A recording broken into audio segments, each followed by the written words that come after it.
Subsequently, the British Air Force saved Benghazi that was about to fall in the hands of the Gaddafi forces.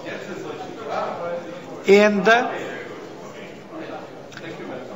the fact that despite that Libya was among the countries of the Arab Spring that had no institutions in the past, no notion of one and united country, because both the dictator and the king before that were not in their interest to have such institutions.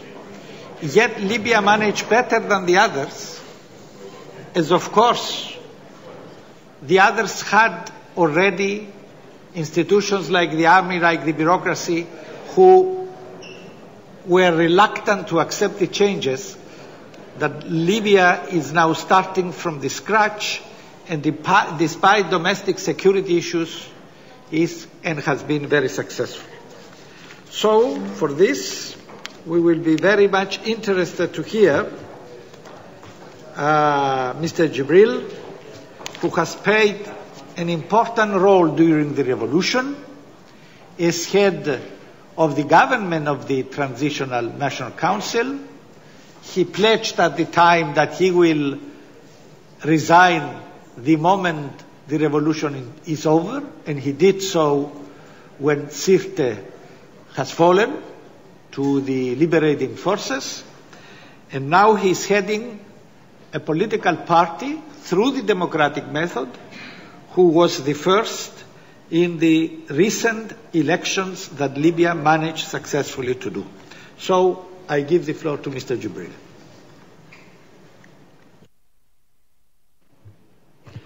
Thank you very much for those kind words.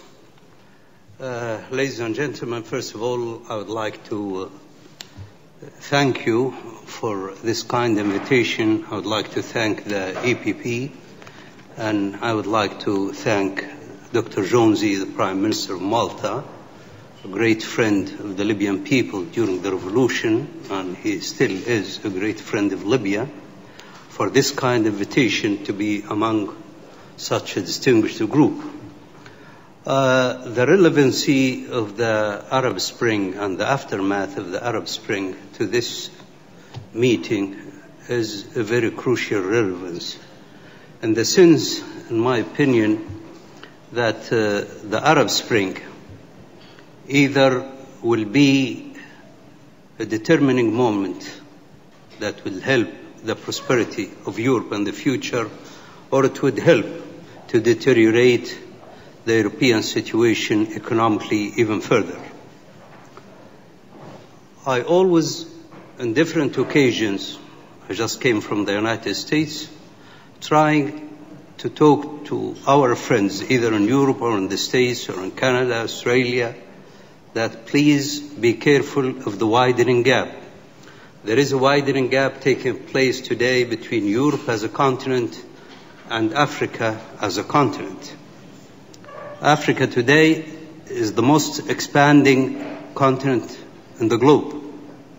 Europe is shrinking rapidly. Sustainability of growth of Europe will depend, whether we like it or not, on the African continent. Africa could serve either as a helping factor to the prosperity of Europe, or could help accelerate the deterioration of the European economy. Africa, by the year 2025, is going to be 1,258,000,000 people. Europe, by the year 2050, will be shrinking 72 million people. In addition to the problem of aging in Europe, this widening gap should be looked at from a strategic point of view. You have the know-how, and the Europeans have the labor, but it's unskilled labor. And at this critical point comes the role of North Africa. The stability of this region that stretches from Egypt till Morocco, and specifically in Libya, which has a great significance in this region, because Libya will be the potential for business in the coming 15 years. It has a great oil revenues. It has the potential of bridging the gap between Africa and Europe, and it has the potential of solving the immigration problem, where our friends in Europe, especially Malta, Italy, those southern shores are suffering from this problem. Therefore, I think the stability of this region, the region of North Africa, will be a critical and a very significant factor for the stability of Europe and the prosperity of Europe. I remember just less than 2 years when I was talking in the European Parliament in Strasbourg, pleading for help and support for the cause of my people. It was the 9th of March, 2011. And I was arguing at that point, at that speech, that our battle was a battle between the right of power and the power of right. Today in Libya, we have a similar battle, but it's a battle of legitimacy of power and the power of legitimacy. When the regime fell down in Libya, the state collapsed in Libya. We don't have any institutions anymore. Security is the most important problem, so it's our priority number one today, to bring the state back to our lives. Without having stability in Libya, no prosperity in Libya, no stability, no economic progress, and no economic Libyan-European cooperation is going to take place. Therefore, I think stability in Libya is a national security problem for Europe. In the sense, Libya historically was known as the road of slavery, where all slaves historically used to pass through what's called the road of Fazan in Libya. They go to European shores, and from there they went to North America 200 years ago. Therefore, I would strongly suggest and recommend to our European friends that they look at the situation in Libya from a strategic point of view. Libya is a potential for prosperity in Europe. Libya is a potential for solving the immigration problem in Europe. And Libya is a potential for stability in the Middle East and peace in the Middle East in general. Libyan situation is a little bit different from the Egyptian and the Tunisian situation. For Tunisia and Egypt, the state is still there. They still have their security apparatus, they still have their army, they still have their judicial system, where we don't. In this process, we need your help. We are calling those days for a national dialogue in Libya. That national dialogue should include all political forces on the ground, including the armed groups. All Libyans should be treated on equal footing. They all have taken part in the liberation of the country from the Gaddafi tyranny. And therefore, they are all should be considered as legitimate partners in this national dialogue. If we manage, with the European help, with the United Nations help, with the help of all our friends who helped us during the uprising, we can achieve this national dialogue. Should that national dialogue take place in Libya, I think we are on the first mile of a long road into prosperity in Libya. Therefore, I think we need your help to support us for the call for this national dialogue in Libya. We don't have a constitution, so we need a frame reference of legitimacy for the time being, so where all political forces can abide by, can refer to, can be used for right or wrong. Therefore, this indispensable step with the formation of the new government which took place yesterday, I think having all the political forces coming around one table talking about the future of Libya listing down all the priorities where you can have a significant help to satisfy those priorities in the near future. We cannot talk about any economic cooperation between Libya and Europe unless those priorities are set down very clearly by the Libyan people. And the Libyan people cannot set those priorities very clear unless they sat around one table and decide for themselves, with the help and support of our friends, we can achieve this. Libya is a different case from Iraq, from Afghanistan, from Bosnia and Herzegovina, where after the NATO interference, there were sub-troops on the ground. The Libyan case, it's been called the light footprint, where the NATO intervened during the uprising, but after the uprising led to the collapse of the regime, Libyans are trying, or we are still trying, to do it on our own without any military troops on the ground. We've been asked several times for military help during the uprising by our friends in NATO, by our friends in the Arab countries, and the answer was always no, and it's still no. What we need is a technical help. For the time being, we need your political support to have this national dialogue materialize, based on which I think we can start rebuilding our country. And by achieving that step, I think the great economic and technical assistance and economic cooperation with Europe, with European countries, will take place. Your indispensable contribution and support during the uprising can be completed by making this extra step, expressing and exerting the necessary support for this national Libyan dialogue to take place in the near future. I would like to repeat again my thanks and gratitude for inviting me for this distinguished gathering, and I wish you all the best for this meeting, and thank you very much for listening.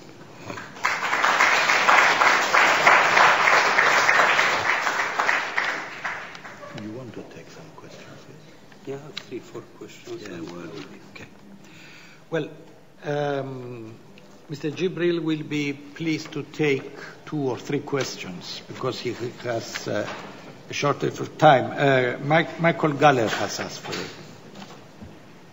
Yeah, thank you. If you take your headphones, I will speak in German. You have headphones there? Ja, vielen Dank. Yeah, thank you very much. And thank you very much for your presentation, your explanation. I think that this national dialogue is very important. Of course, you've got to do it among yourselves. In the dialogue itself, I don't think that we should play an immediate part, a direct part in it. It's a Libyan affair. But is the European Union perhaps able to accompany you in the process of transformation or transition, because we have a lot of experience with that? Libya, if you compare it with, say, Tunisia and other countries, you have some advantages, as I see it. Relatively few people, relatively small population, and a relatively high income from oil. In other words, the problem is not that you have to cope with the really serious social problems, like in Egypt, for example, where they have 80 million people to look after, and difficulties paying for that. My question is, apart from the national dialogue, people are impatient, aren't they? And they want work. They want the social services to work well and all the rest of it. They want the schools to work and so on. Where do you see the most urgent things? How can the EU help you up to now? Have we provided a lot of physical help right there in Libya? Or has it really only been a matter of good intentions up to now? where do you see an immediate need for help from the European Union so that people can be given some kind of prospects in the short term and will have faith in the new government? Now, your elections were described as elections in which the moderate powers, the centre, if you like, had won the power in Parliament.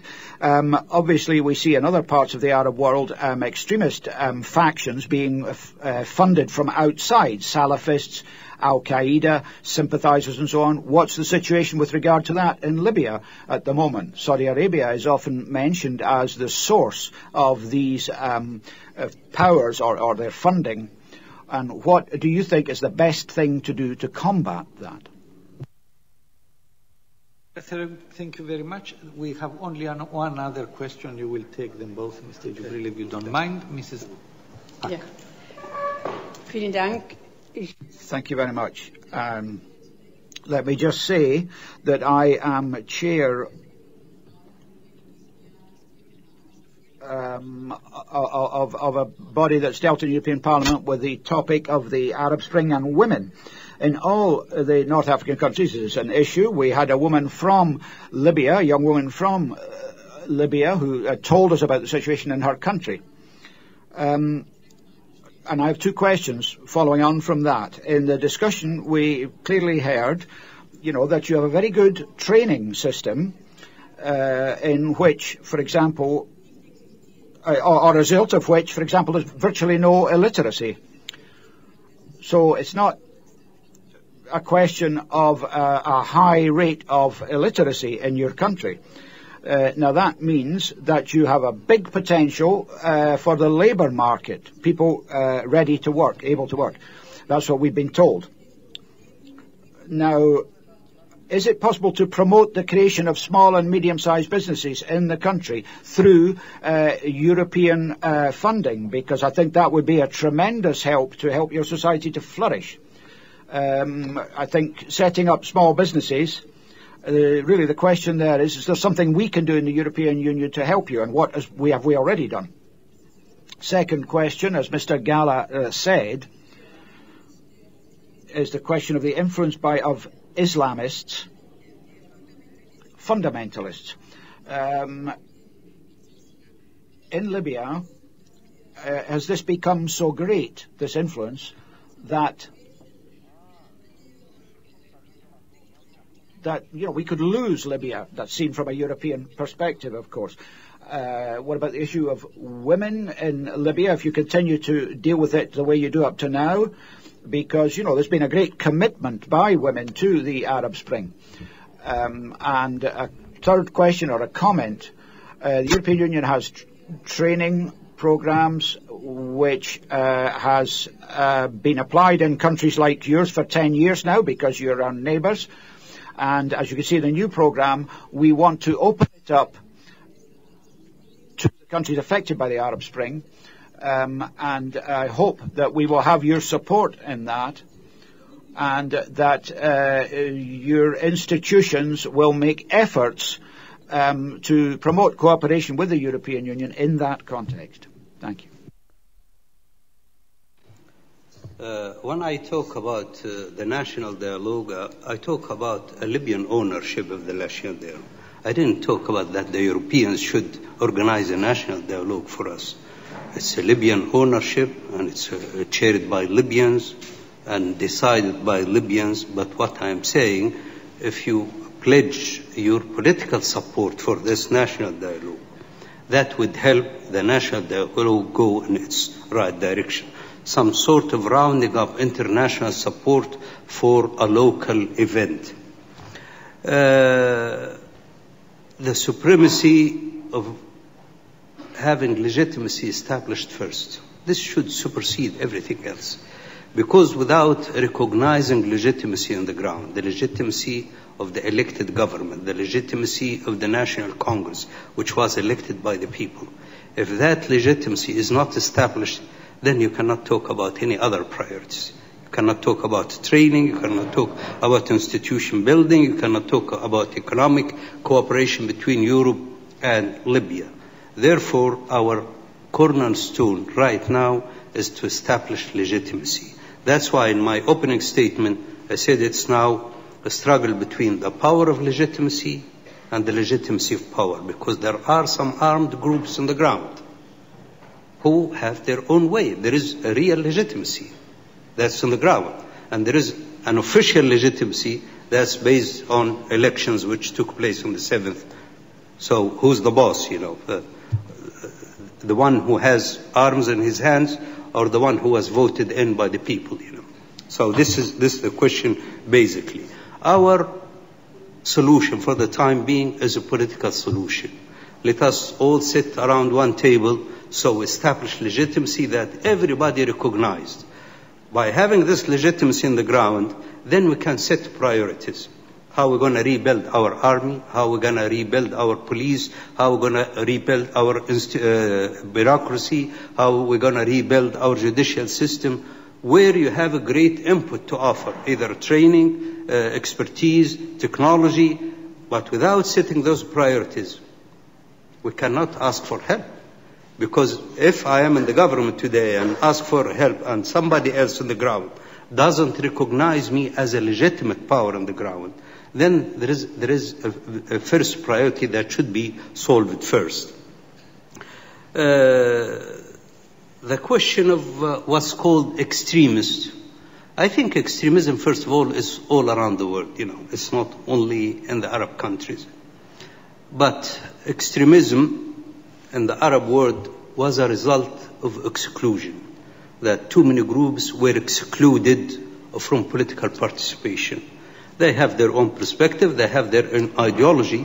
In the European context, everybody is included because there is a respect for the other point of view. There is a tolerance toward disagreement. These are the cores of democracy as a culture. But in the Arab context, we have dictators. Either you do it my way or you are out of the political system, you are out of the game. So those groups were out of the political system. That's why they resorted to other means to assert their presence on the ground. What I'm saying now, that there should be no room for extremism, since there is a room for a dialogue that includes everybody. In the past, the name of the game was exclusion. Today, the name of the game is inclusion. Everybody is in. Therefore, I expect, by including everybody, this talk about extremism might wither away in the near future, hopefully. The question of women in the Libyan context, women took a great part in the uprising. Women participation in the last elections was unprecedented in the history of the region, not in the Libyan history. I am really honored to say, for instance, the National Forces Alliance members in the National Congress today are 39 members. 24 of which are ladies, and they are young women, less than 30 years old, That's why we tried our best to approach the real owners of the new phenomena, which is called the Arab Spring, young people and women. These are the real owners of the new phenomena, not the elite, not us. It's them, those young generations. By directing our speech to them, that's why they are included in the National Forces Alliance, and that's why they constitute the majority of our members in the National Congress, and will continue to do so. Thank you very much for everything. Thank you. Mr. Jibril, thank you very much. Thank you very much indeed for your participation. It's very interesting what we have heard. And of course, we all understand that from Europe you expect support, expertise, more than money or anything else. Thank you. I am off the hook, huh? I am off the hook now. Yeah? Okay. Thank you very much.